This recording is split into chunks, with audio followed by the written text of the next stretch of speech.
ئەوە مامۆستا عەلی باپیر ئەمیری کۆمەڵی ئیسلامی بەشداری ئەکا لە دەنگدان بۆ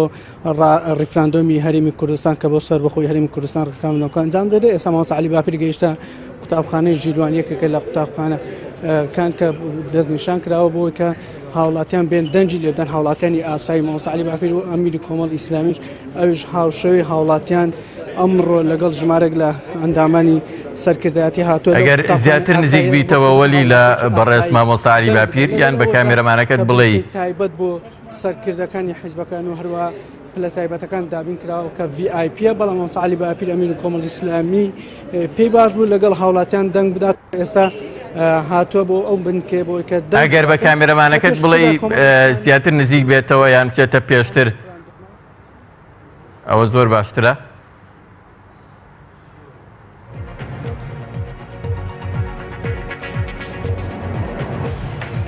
ئەوەی دەیبینن گواستنەوەی وێنەی بەڕێز مامۆستا عەلی باپیر ئەمیری کۆمەڵی ئیسلامی کوردستانە کە ئەمڕۆ 25 ئەیلولی 2017 بەشداری لە پرۆسەی ڕاپرسیەکە لە هەرێمی کوردستان لە یەکێک لە بنکەکانی دەنگدان لە شاری هەولێری پایتەخت بەڕێز مامۆستا ڕێو شوێنەکانی کۆمیسیۆن نەگرێتە بەر وەکو دۆسینەوەی ناوی خۆی و وەرگرتنی کارتی دەنگدان و دوجار دیاریکردنی دەنجی خۆی بۆ ڕاپرسی لە هەرێمی کوردستان بەڕێز مامۆستا عەلی باپیر ئەمیری کۆمەڵی ئیسلامی کوردستان وەک سەرکردەی یەکێک لە هێزە دیارەکانی هەرێمی کوردستان دەیەوێت بەشداری پرۆسەکە بکات. ئەوەی کە دەبینن وێنەی ڕاستەوخۆیە لە یەکێک لە بنکەکانی دەنگدان لە هەولێر کە هاوڵاتیان دەچن بەشداری پرۆسەکەیەکەن. ئێستا بە نۆرەی هاوڵاتیە بەڕێز مامۆستا عەلی باپیر دەیەوێت بە نۆرەی خۆی بگاتە نێو وێستگەکە و ناوی خۆی دیاری بکە بدۆزێتەوە و بەشداری لە پرۆسەکەدا بکات. ئەو هاوڵاتی یەکێکە لە هاوڵاتیانی شاری هەولێر و بەشداری لە پرۆسەی ڕاپرسی دەکات و دەنجی خۆیەدا و هاوڵاتێکی دیکە دیارە هاوڵاتیان لە هەولێر دەیانوێت بەشداری پرۆسەی ڕاپرسی لە هەرێمی کوردستان بکەن. پرۆسەیە بۆ وەرگرتنی ڕای هاوڵاتیانە لەوەی کە دەنگ بەسەر بەخۆی کوردستانەدەن یان نا. بەڕێز مامۆستا عەلی باپیر ئەمیری کۆمەڵی ئیسلامی کوردستان یەکێک لەو هاوڵاتیانە بە نۆرەی خۆی دەیەوێت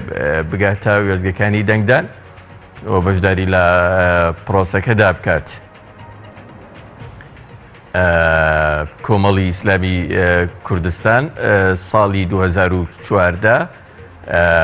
پرۆژەیەکی بۆ سەربەخۆی کوردستان ڕاگەیاند و داوای لە هێز و لایەنە سیاسیەکان کرد بە پێی و پرۆژەیە کار بکەن بۆ بەدەستهێنانی سەربەخۆیی هەرێمی کوردستان و لە کاتی بڕیاردان لە بەڕێوەچوونی پرۆسەی ڕیفراندۆم لە 25 ئەیلول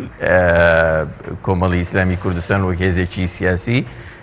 تێبینی خۆی هەبوو لەسەر دیاریکردنی کاتەکە و لەسەر زەمینە سازی پێی وابوو کە پێویستە بۆ سەرکەوتنی ئەم پرۆسە گرنگە لە مێژووی خەباتی ڕزگاری خوازی گەلی کوردستاندا پێویستە ڕێوشوێنەکانی باشتر بن بەهێزتر بن. مامۆستا دەیەوێت بۆ میدیا جیاوازەکان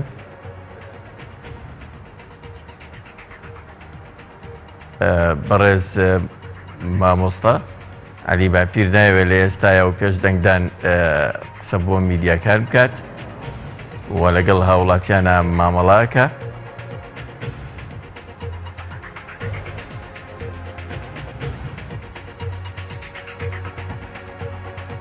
لە ئێستا میدیا جیاوازەکان وێنەی هاتنی مامۆستا عەلی باپیر ئەمیری کۆمەڵی ئیسلامی کوردستان دەگواستنەوە کە لەسەر سندوقەکانی دەنگدانە و دەیەوێت بەشداری لە پرۆسەکەدا بکە. مامۆستا دەچێتە وێستگەی دەنگدان بۆی ناوی خۆی بدۆزێتەوە و کارتی دەنگدان وەرگرێ و دەنجی خۆی بدات. مامۆستا عەلی باپیر ئەمیری کۆمەڵی ئیسلامی کوردستان یەکێکە لە سەرکردە دیار و خەباتکارەکانی هەرێمی کوردستانە لە خەباتی شاخەوە و لە ساڵەکانی هەشتاوە وەک بزوتنەوەیکی چەکداری ئەبێت ئەندامی یان پێشمەرگەی بزوتنەوەی ئیسلامی کوردستان و خەباتی چەکداری دژی ڕژێمی باس و دیکتاتۆری عێراق دەست پێەکە لەو ساڵانەوە تا ئێستا وەک سەرگردەیەکی دیاریە و بزوتنەوەیە دەرکەوتووە ئێستا ئەمیری کۆمەڵی ئیسلامی کوردستانە بە شێوەیەکی تر خەباتی خۆی دەکات بۆ بەدەستێنانی سربەخۆیی هەرێمی کوردستان ئەو ساڵانێکە خەباتی چەکداری و خەباتی شاخ و خەباتی سیاسی و دیبلۆماتیەکە لە پێناو بەدەستێنانی مافەڕەوەکانی گەلی کوردستاندا بەڕێز مامۆستا دەنگی خۆی دا و دەیخاتە ناو سندوقی هەڵبژاردنەوە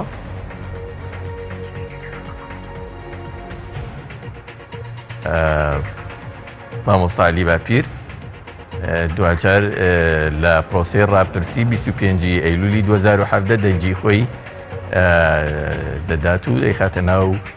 سندوقی هەڵبژاردنەوە بەڕێزیان یەکێکە لە سەرکردەی ئەو 5 حیزبە دیارەی هەرێمی کوردستان و کاریگەری بەهێزی هەیە لەسەر جەماوەری کوردستان لە ئێستایا و لەسەر شەقامی سیاسی و هەمیشە داوای چاکسازی و بنەبڕکردنی گەندەڵی کردووە لەسەر جەم سێکتەرە جیاوازەکان و هەمیشە لە ئەنگری بەدەستێنانی سربەخۆیی بووە بەڕێزیان لەوانەیە ئێستا بێوێ بۆ میدیاکان بدوێ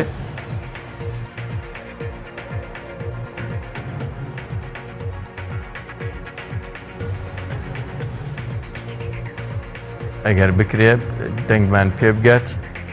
بەداخەوە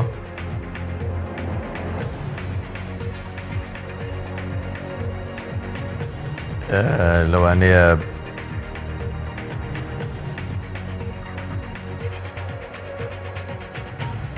گرفتی گواستنەوەی دەنگمان هەبێت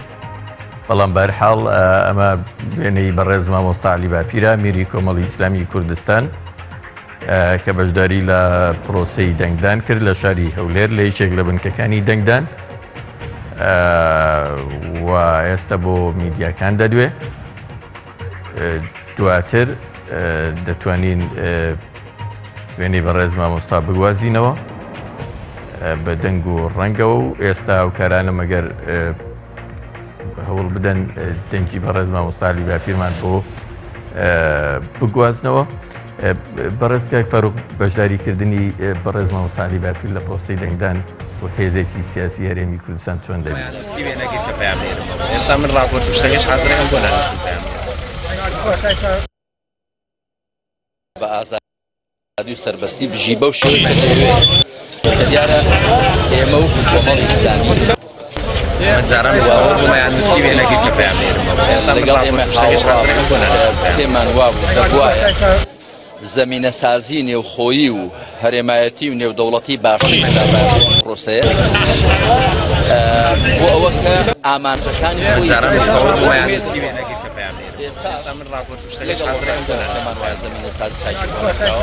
ئومێدم وایە کە باشترین شێوە ئامانجەکانی خۆی بپێچێ ئێمە وەکو گەلی کورد نەتەوەیەکین کە لەسەر نەخشەی سیاسی بوونمان سراوەتەوە لەلایەنی زلهێزانەوە هەر لەو کاتەوە کە ئەم نیشتیمانەی ئێمە لە ساڵی 1916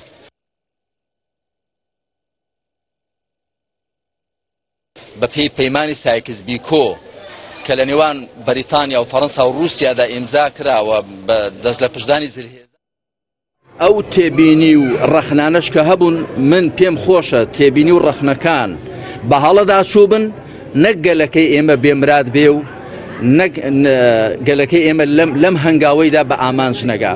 هیوادارم کە ئەمڕۆ هەموو لایەک بە جۆش و خۆشێکی باشەوە بچنە سەر سندوقەکانی دەنگدان چونکە ئێمە بەڵۆکو کۆمەڵی ئیسلامی پێمان وابوو کە هەلوو مەرجەکە گونجاو نییە بەڵام کە تازە هەر هاتینە سەر ئەوەی دەنگ دەین هەتا دەنگێکی باشتر بێنین بە تەکید بۆ قورسایی گەلەکەمان لە هاوکێشە نێودەوڵەتەکاندا باشترە ئەوە لەکوێ کە 150 بێنێ و لەکوێ تا 80 و زیاتر بێنێ ومێدمان وایە کە بە دەنگێکی بەهێزتر بە دەنگێکی زوڵاڵتر بە دنیا بڵین کە ئێمەش حەقی خۆمانە چی دیکە لەو مافە ڕەوایە لەو مافە خواڕسکە بێبەش نەکرین کە خوا سبحانه وتعالى لە ئاەتی ژمارە سێنزەی سوورەتی الحجوراتدا زۆر بەڕوونی و ڕاشکاوی ڕایگەیاندووە ولقد كذا فرمي يا أيها الناس إنا خلقناكم من ذكر وأنثى وجعلناكم شعوبا وقبائل لتعارفوا إن أكرمكم عند الله يتقاكم إن الله عليم خبير كذا فرمي وجعلناكم شعوبا وقبائل كواتات شن عرب نتوية وفارس نتوية وتورك نتوية وأفغان نتوكان دي كردش أو نتوية وكتشون أوان ما فيان هي لولاتي خوان دا بوشي وبجين كذا يعني خواني قواري سياسي خوان بالكردش أمان ما فيه. مامسا فهمت يبو إيران وتركيا كيستاش هرشي سزاداني هرمي كردستان. أمن بيامم أويك أوانيش أو حق خوارسو سروشتي اللي إما بسلمينن وكشون خوان بيان خوشة كخواني بونو قواري خوان بن و چەندان ساڵە بەڵکو چەندان سەدەی ئەو مافەیان هەیە ئەو مافەش لەو دراوسێ کوردە مسلمانیان بسەلمێنن کە بە تەکید بە ئازادی و یەکسانی و بەدادگەری وڵات و دنیا بۆ هەموو لایەک فەراح دەبێ بەڵام بەستەم و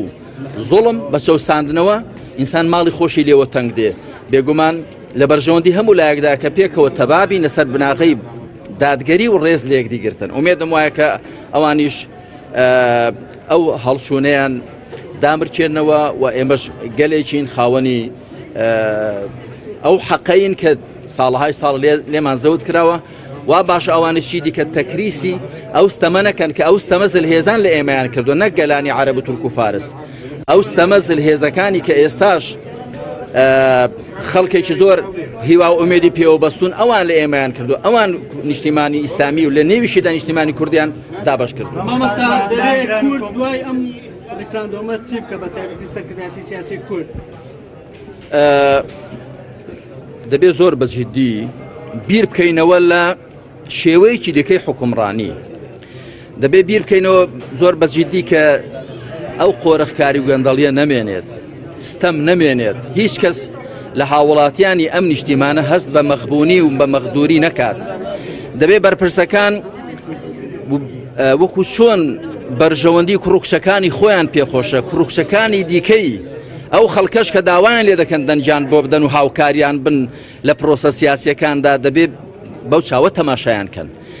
بەدادگەری وڵات فەراح دەبێت بەدادگەری خێروبێر بەرەکەتی دەکەوێتێ ئێمە خێروبێری زۆرمان هەیە لەم وڵاتەدا بەمەرجێک بەو شێوەیەکە عەقڵ و منطیق دەڵێ بەو شێوە کە شەریعەت دەڵێ مامەڵەی پێوە بکەین ئەم وڵاتە دەبێت لەمەودا هەوڵدەین هەموو کارەکانی بەدامەزراوە بکەین دەبێت هەوڵدەین یاسا سەروەر بێت هیچ کەس لەسەر و یاساوە نەبێت نە ئاسایش و نە حیزب و نە شەخص و نە گروپ دەبێت هەوڵدەین کە ئەو حەقەی بە خۆمانی ڕەوا دەبینی بە بەرامبەرەکانیشمانی ڕەوا ببینین و دەبێت دڵ و عەقڵی خۆمان فەراحکەین فراوانی کەین جێی ڕای جیاوازی تێدا ببێتەوە من دەزانم ئەمڕۆ کەسانێکن ڕەنگە نەیەن بۆ دەنگدان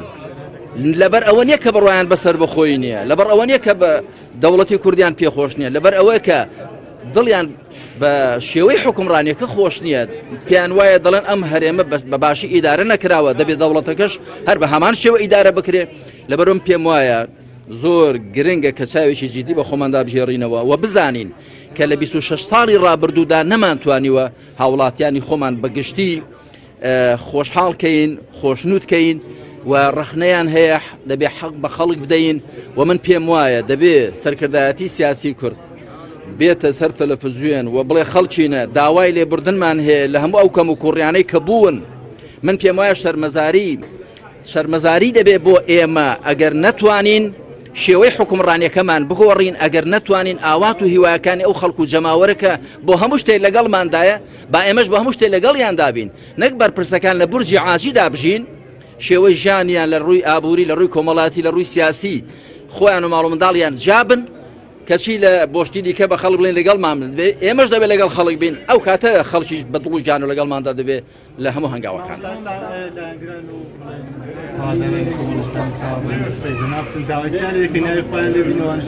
بەڵێ ئێمە هەر دوێنێک ئەو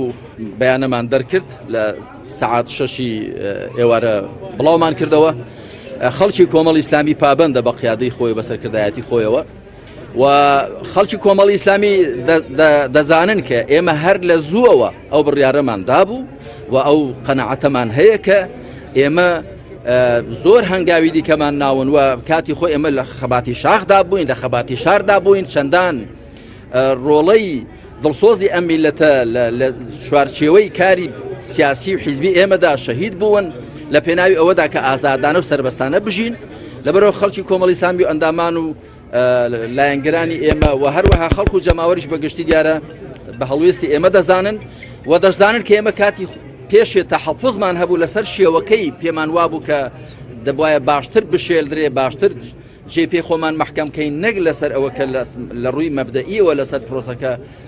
بەڵکو لە ڕووی میکانیزمەکەی و پێمان وابوو کە ئەگەر بە شێوەیەک لە پەرلەمان یاسای پێدەرچوو بە ئەگەر کۆدەنگێکی زیاتری لەسەر بە ئەگەر لەگەڵ یەکدا بە سەبر و حوسەلەتر باین تاکو باشتر لەسەری کۆک دەبووین و پاشان زەمینە سازی نێوخۆیی و هەرێمایەتی و نێودەوڵەتی باشترمان بۆ کردبا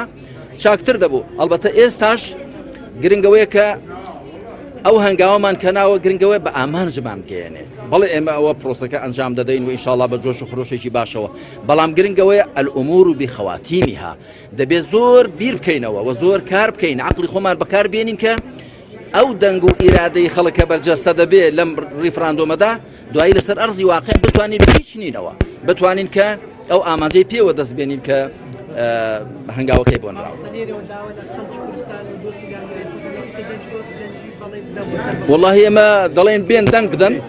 دیارە ئەمە خۆمان قەنەعەتمان وایە کە ناگونجێ قەنەعەتمان وایە کە ناگونجێ کەسێک